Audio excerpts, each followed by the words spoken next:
long before the imperial palaces of Chang'an shimmered under the morning sun, before the Great Wall ribboned across deserts and mountains, there was heaven, Tian, vast, unknowable, and ever watchful.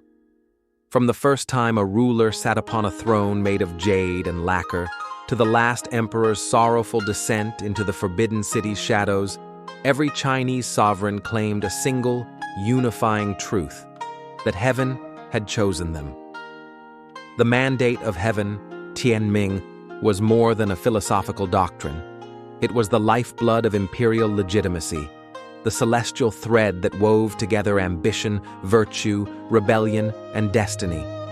It was invoked to justify revolutions, to crown emperors, and to explain floods, famines, and failures. But where did it begin? How did it evolve? And why, across more than 3,000 years, did this concept endure while dynasties rose and fell like waves upon the Yellow River? This is a journey through the heartbeat of Chinese civilization, through the minds of kings, sages, and rebels who dared to claim the sky. In the cradle of Chinese civilization, the Yellow River Valley, the Shang dynasty, circa 1600 to 1046 BCE, flourished with bronze, oracle bones, and blood-bound rituals. It was a world where heaven had not yet spoken in moral terms, where gods and ancestors reigned supreme over a rigid hierarchy. The Shang rulers, based in their capital at Yin, modern-day Anyang, legitimized their rule through ancestral lineage and divine favor. Their king was not merely political, he was the Wu, the shaman king, who performed sacrificial rites and divinations. Power derived not from ethics, but from proximity to the spirit world. Thousands of inscribed oracle bones from this period, the earliest known Chinese writing, offer a glimpse into this metaphysical monarchy. Questions like, will it rain tomorrow? Or, is the king's illness caused by ancestor X? Were burned into turtle shells and ox bones, then cracked with heat to divine answers. The cosmos was transactional. Spirits needed offerings.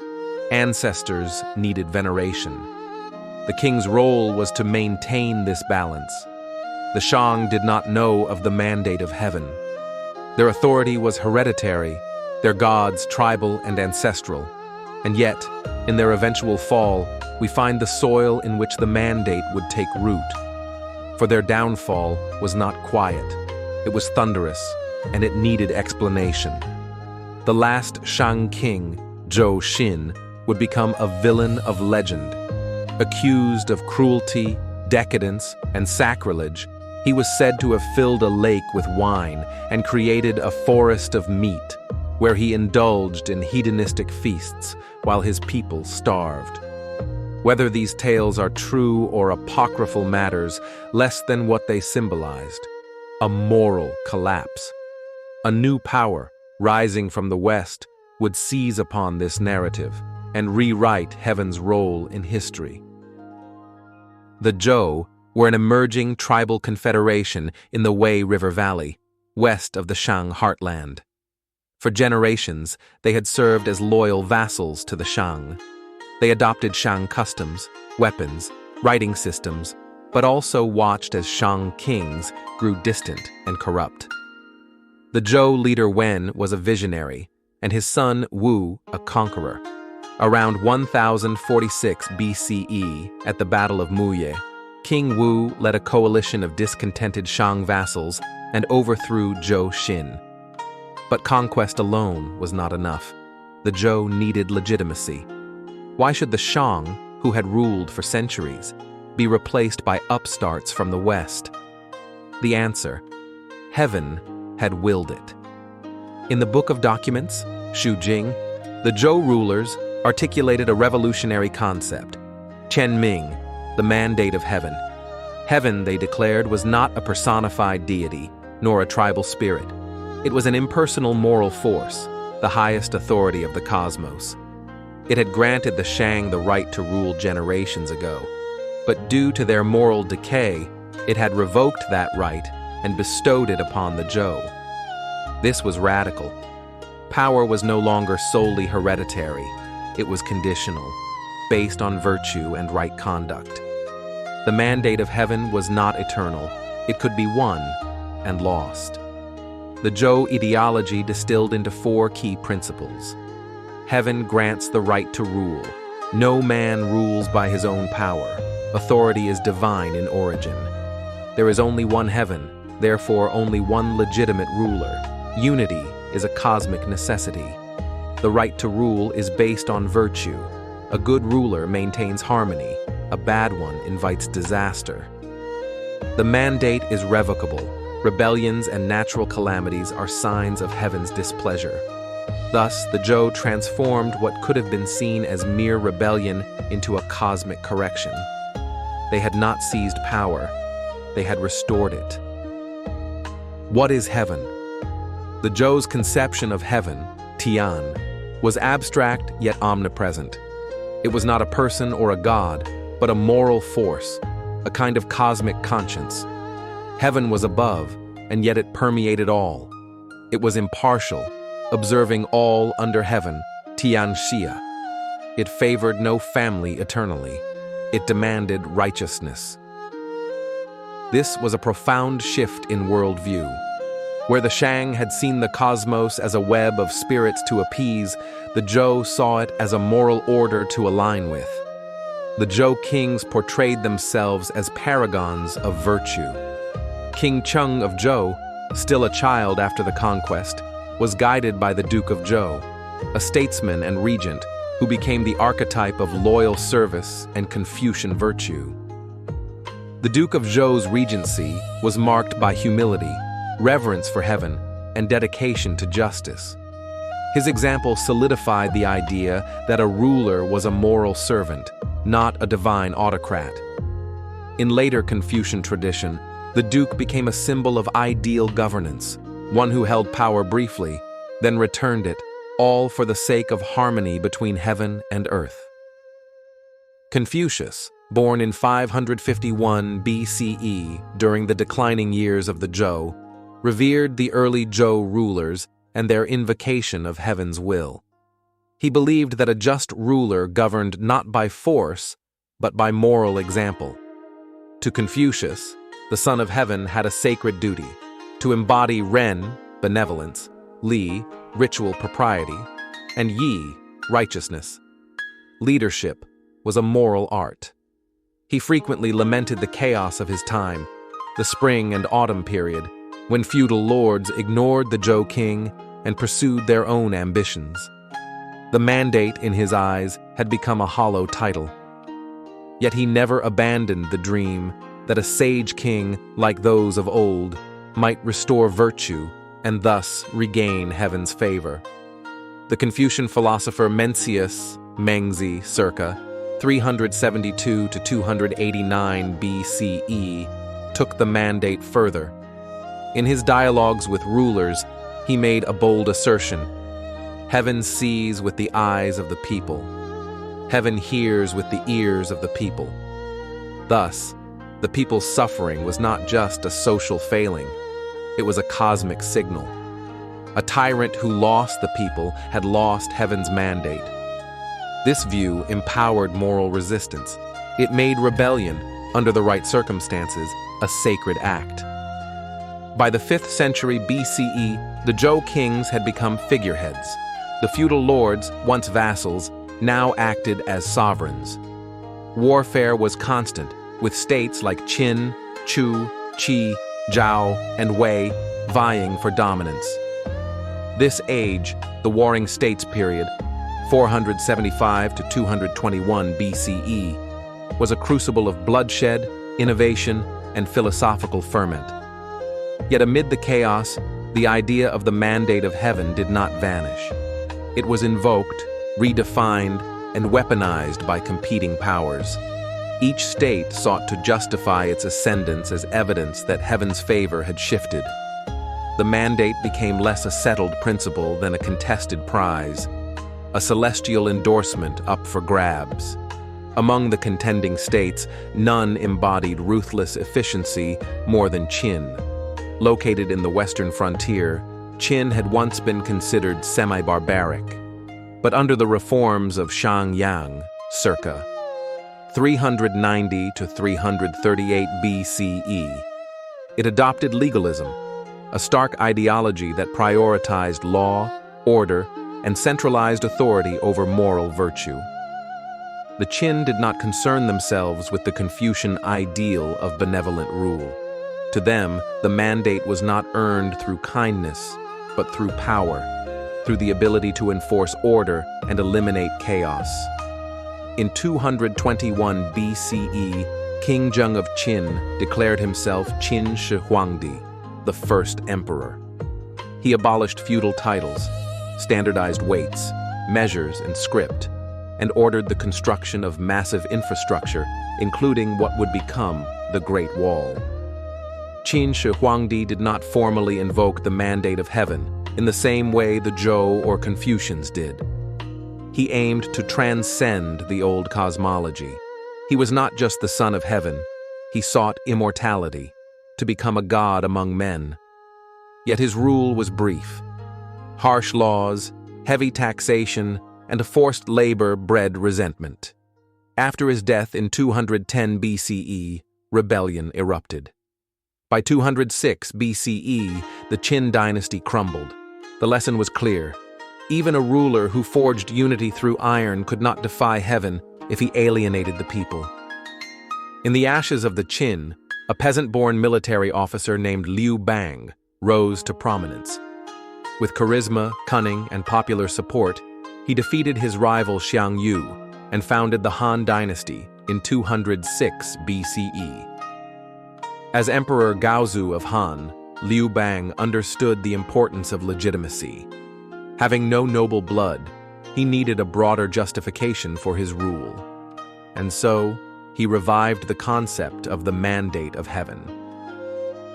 Unlike the Qin, the Han sought harmony between heaven and earth, between legalist administration and Confucian morality.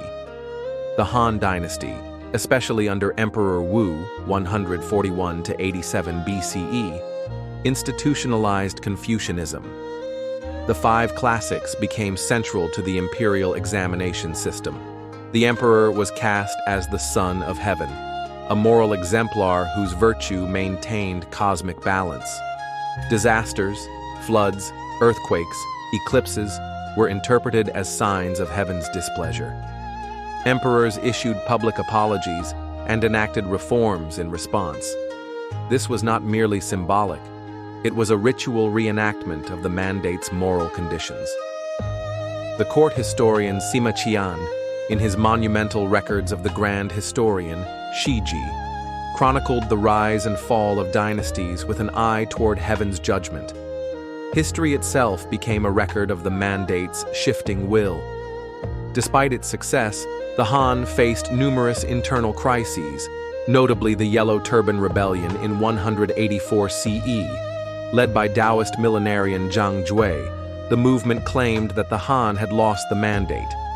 Wearing yellow headbands symbolic of the yellow heaven, the rebels declared, "The blue sky has perished. The yellow sky, new order, will soon rise." These words echoed the ancient principle that heaven granted and revoked authority based on moral fitness. Though the rebellion failed, it signaled a spiritual and political transformation. The Han would fall in 220 CE, torn apart by warlords and usurpers. Following the Han's collapse, China entered the chaotic era of the Three Kingdoms, 220 to 280 CE. Wei, Shu, and Wu, 3 rival states, vied for supremacy. Each ruler claimed to be the true heir of the Han legacy. Each sought heaven's endorsement. Cao Pi, son of the famous warlord Cao Cao, forced the last Han emperor to abdicate and founded the Wei dynasty in 220 CE. He claimed that the Han had lost the mandate and that it had passed to him, yet his rivals in Shu and Wu rejected this, asserting their own legitimacy. This was perhaps the most explicit contestation of the mandate in Chinese history, not just between rebels and incumbents, but between multiple claimants to the same cosmic right. The great novel Romance of the Three Kingdoms, written over 1,000 years later, immortalized this era as one of loyalty, betrayal, and shifting fate. Its famous opening line encapsulates the mandate's cycle. The empire, long divided, must unite. Long united, must divide. Thus, it has ever been. This cyclical view of history, rise, decline, fall, and renewal, became embedded in Chinese consciousness. The mandate of heaven was not a linear rite, but a rhythm. After centuries of fragmentation, the Sui dynasty, 581 to 618, briefly reunified China. Emperor Wen of Sui, a former northern Zhou official, claimed that heaven had chosen him to restore unity. Though the Sui were short-lived, they set the stage for the glorious Tang dynasty. The Tang, 618 to 907, founded by Li Yuan, Emperor Gaozu of Tang, skillfully combined military strength with cultural flourishing. His son, Emperor Taizong, became a model monarch, wise, just, and cosmically attentive. Taizong actively invoked the mandate. In official proclamations, he cited heaven's signs, natural portents, and the suffering of the people under the Sui as evidence that the Tang had inherited the righteous path. During his reign, a comet sighting prompted him to issue a self-critical edict. Heaven has warned me. I must correct my faults. This humility, whether genuine or symbolic, reinforced the idea that the Son of Heaven was accountable, not above the cosmos, but within it. One of the most remarkable figures in Chinese history, Wu Zetian, ruled 750 to 765, 690 to 705, usurped the Tang throne and declared herself emperor, the only woman to do so in over 3 millennia of dynastic history. To justify her unprecedented claim, Wu invoked Buddhist prophecy and reinterpreted omens. She commissioned texts describing her as a reincarnated sage and claimed that heaven had chosen her to restore virtue. Critics decried her as illegitimate, but Wu understood the power of narrative. By manipulating heaven's signs and rewriting ritual, she reshaped the very terms of the mandate. In doing so, she revealed that the mandate was not only a moral doctrine, but a political weapon wielded through literacy, ritual, and ideology. The Song dynasty, 960 to 1279, restored Confucian orthodoxy and emphasized civil bureaucracy. Emperors were scholar kings, ruling through reason and ritual. Neo-Confucian thinkers like Zhu Xi elaborated on the mandate, linking it to metaphysical principles like Lie principle and Qi vital force. The emperor was to be a sage who harmonized the metaphysical order of the cosmos with the governance of society. Yet the Song were militarily weak. As northern pressures mounted, the dynasty split into northern and southern Song. When the Jurchen Jin and later the Mongols overran their territories, the question arose again: could foreigners bear the mandate? The Mongol conqueror Kublai Khan, grandson of Genghis Khan, declared the Yuan dynasty in 1271. Though foreign by ethnicity, he adopted Chinese ritual, dressed in Han court garb, and performed the rites of the Son of Heaven. He claimed that heaven had granted him the mandate to end Song corruption and unify the realm. His court employed Confucian scholars to draft proclamations affirming his legitimacy. Yet many Han Chinese saw the Yuan as usurpers. Secret societies and prophets declared that the true mandate still lingered elsewhere, waiting to be reclaimed. By the mid-14th century, the Yuan dynasty had begun to unravel. Famine, plague, overtaxation, and administrative corruption destabilized the regime. The once mighty Mongol administration, though syncretic in approach, now seemed distant, foreign, and unjust in the eyes of many Han Chinese. Natural disasters struck with ominous frequency: flooding of the Yellow River, locust swarms, and bitter winters. According to traditional cosmology, these were unmistakable signs. Heaven was displeased, and where heaven recoils, rebellion brews. Among the many anti-Yuan movements, the Red Turban Rebellion stood out. Inspired by millenarian Buddhism and popular Taoist prophecy, they declared that the mandate of heaven had shifted, and a new dynasty would soon rise. The red turbans were deeply symbolic, red being the color of fire, associated with the South and with the Han ethnicity, a counter to the northern Yuan. One of their commanders was Zhou Yuanzhang, a peasant orphan turned monk turned general. His journey reflects the mandate's radical potential to elevate the lowborn and depose the mighty. Zhou defeated rival factions and seized the Yuan capital in 1368, declaring himself Emperor Hongwu, founder of the Ming dynasty. Hongwu understood the mandate was not merely won through arms. It had to be secured through governance, ideology, and ritual. He declared in edicts, "Heaven saw the Yuan's cruelty and withdrew its favor. Now heaven has chosen me, a poor man of the South, to restore righteousness." Hongwu promoted Confucian orthodoxy, re-established the civil service exam, and emphasized frugality, farming, and morality. He compiled legal codes and ritual handbooks, ensuring that the court's actions aligned with heaven's expectations. He also harshly punished dissent, conducting purges to eliminate threats. The mandate, while moral in theory, was enforced with the full weight of imperial authority. The Ming court sponsored historical projects like the History of Yuan, which painted the Mongols as illegitimate and brutal. This use of historiography as a tool for retroactive legitimacy became standard practice.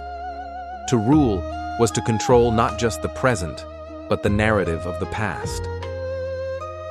By the late Ming, corruption, eunuch dominance, and economic strain had returned. The court became detached from the people, and the countryside suffered. The Little Ice Age brought colder winters and failed harvests. Heavy taxes to fund court extravagance and border defense pushed peasants to the brink. In 1644, a minor official turned rebel, Li Zicheng, stormed Beijing. The last Ming emperor, Chongzhen, hanged himself on Coal Hill behind the Forbidden City. The dynasty had ended, but who now held the mandate? Li Zicheng declared a short-lived Shun dynasty, claiming he had heaven's blessing to end Ming decadence. But his rule was brief. Meanwhile, on the northern frontier, the Manchus, a semi-nomadic people from beyond the Great Wall, had been watching. Led by Nurhaci and later his son Hong Taiji, the Manchus claimed descent from ancient sages. They adopted Confucianism, Chinese administrative structures, and heaven's language. In 1644, the Ming general Wu Sangui, caught between the rebel army and the Manchu forces, opened the gates of the Great Wall at Shanhai Pass. The Manchus marched in, defeated Li Zicheng, and captured Beijing. They declared the start of the Qing dynasty. The Qing emperors, though ethnically non-Han, mastered the tools of legitimacy. They presented themselves as true sons of heaven, upholding the Confucian order more rigorously than the late Ming. They performed all imperial rituals, consulted Confucian scholars, and paid careful attention to omens and portents. The Kangxi Emperor reigned 1661 to 1722, issued proclamations declaring, "Heaven watches not with eyes of race, but with eyes of virtue." He cast the Ming as decadent and himself as a restorer of order, a classic mandate narrative. The Qing expanded the empire to its greatest extent: Tibet, Xinjiang, Mongolia, and Taiwan.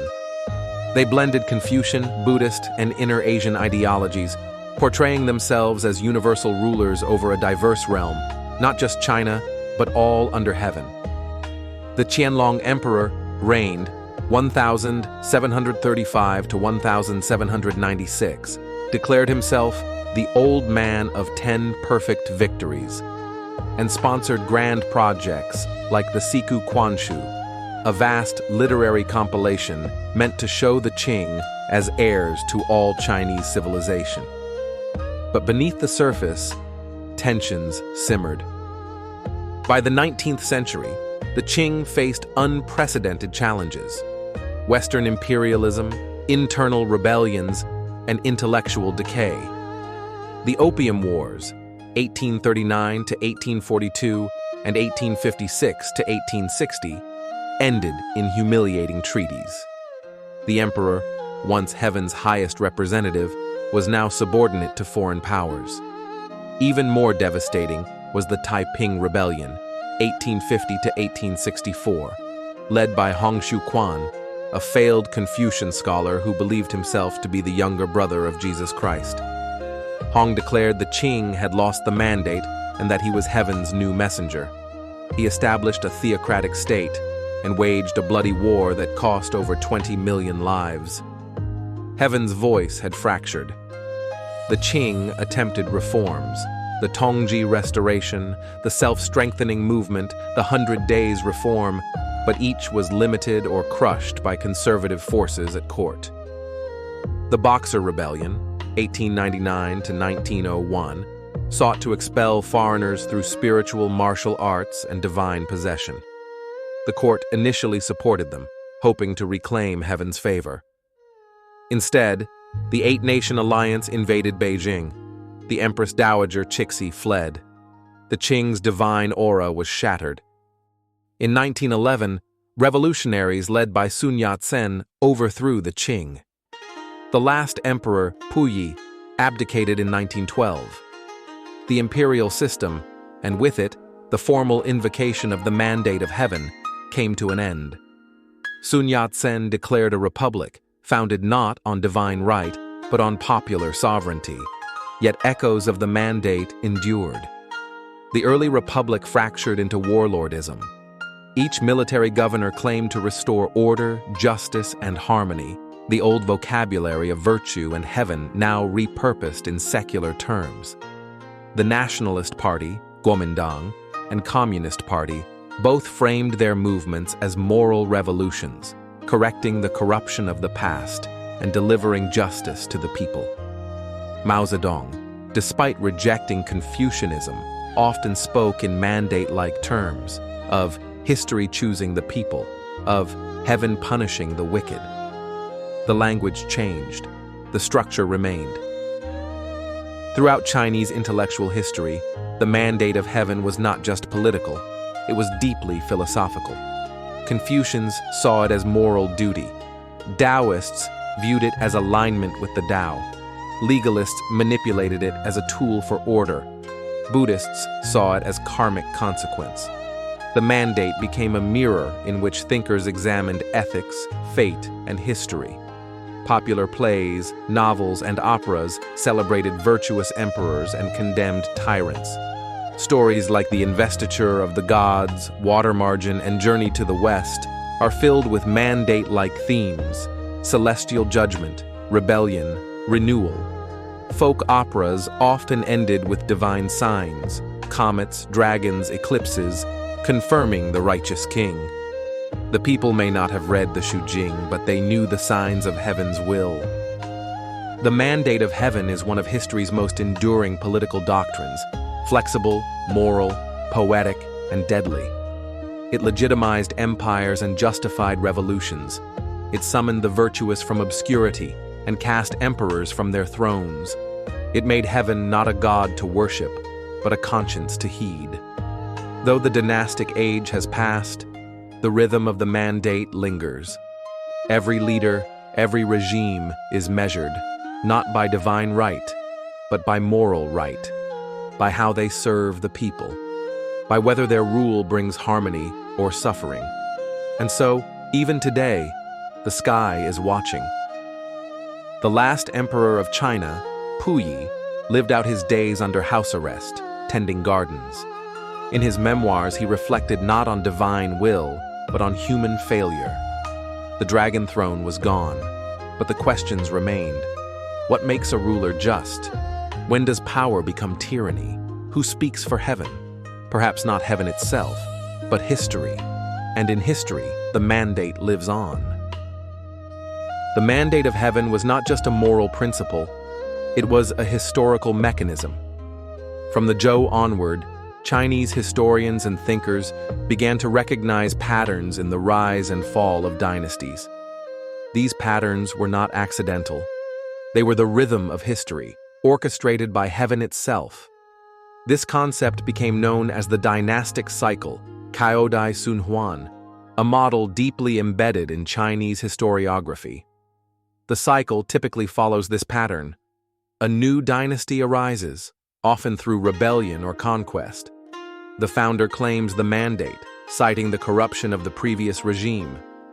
The dynasty reaches its peak, marked by virtuous governance, economic prosperity, and cultural flourishing. Moral decay sets in.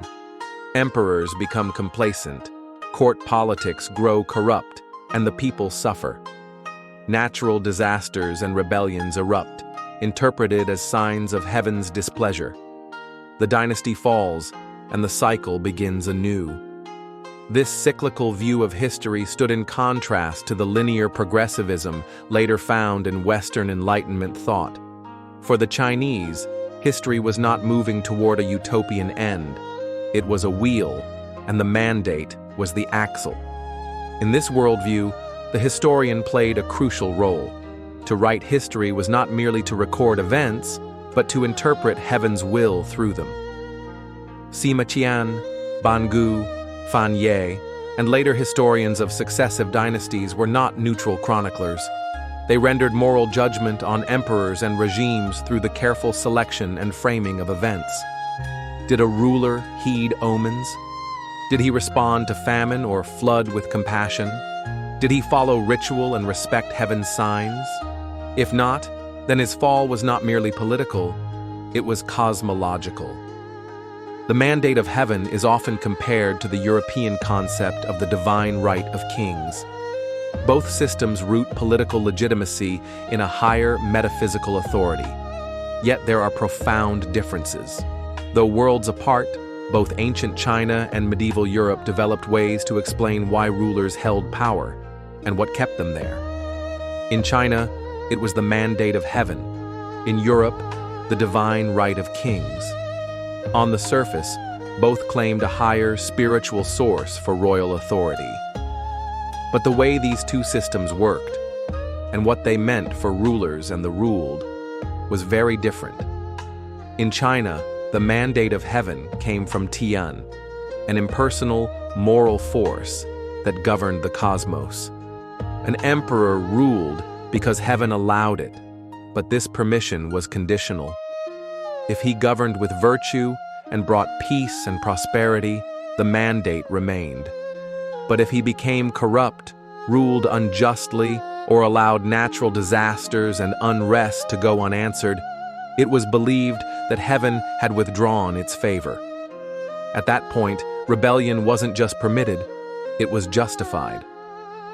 In contrast, Europe's divine right of kings claimed that monarchs ruled by God's will, often reinforced by the church.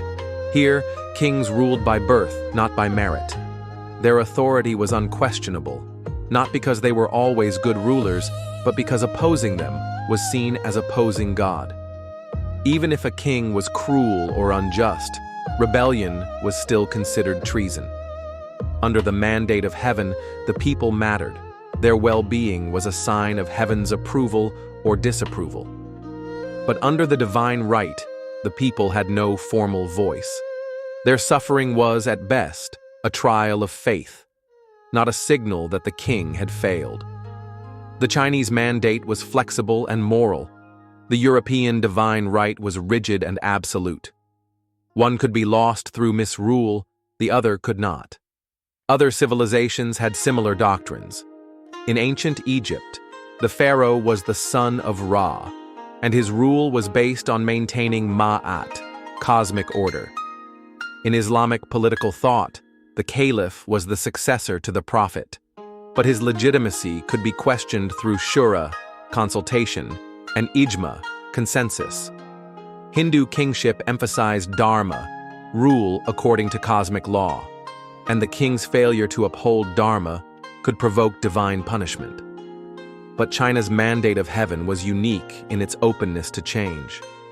It allowed for a usurper to become legitimate, if he ruled justly and restored harmony.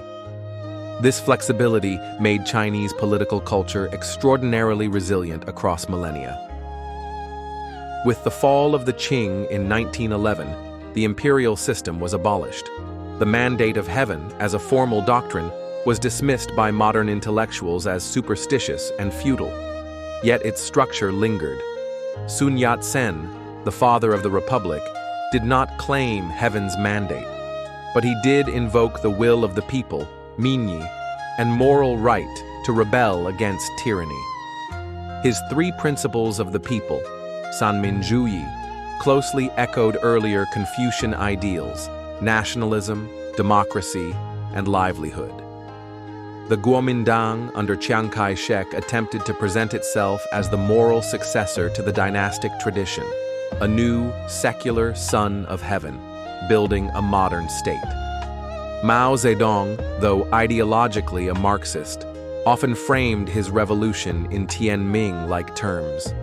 He spoke of the right of the people to rise up, of the historical judgment of regimes, and of the inevitability of class struggle, all concepts that, while materialist, echoed the moral logic of the mandate. During the Cultural Revolution, Mao became a quasi-divine figure, and political legitimacy was seen as stemming from ideological purity, mass support, and revolutionary virtue. The mandate of heaven had been reborn, not in Confucian terms, but through a modern, secularized lens. One of the most radical interpretations of Tianming came from Mencius, who declared, "Heaven sees with the eyes of the people. Heaven hears with the ears of the people." This was a proto-democratic idea. The people are not mere subjects, they are the barometer of legitimacy. If they suffer, if they rebel, if they abandon faith in their rulers, then heaven too withdraws its favor. This idea was dangerous to emperors, but empowering to reformers, rebels, and philosophers. In the 20th and 21st centuries, many Chinese thinkers, liberal, socialist, and nationalist, have revisited this idea. They ask, what is modern China's source of legitimacy? Is it party rule, economic performance, or popular consent? How does legitimacy renew itself without heaven? In the modern secular state, heaven no longer speaks through signs. Comets are not omens. Famines are not divine punishments. Earthquakes are geological, not moral. And yet, the need for legitimacy endures.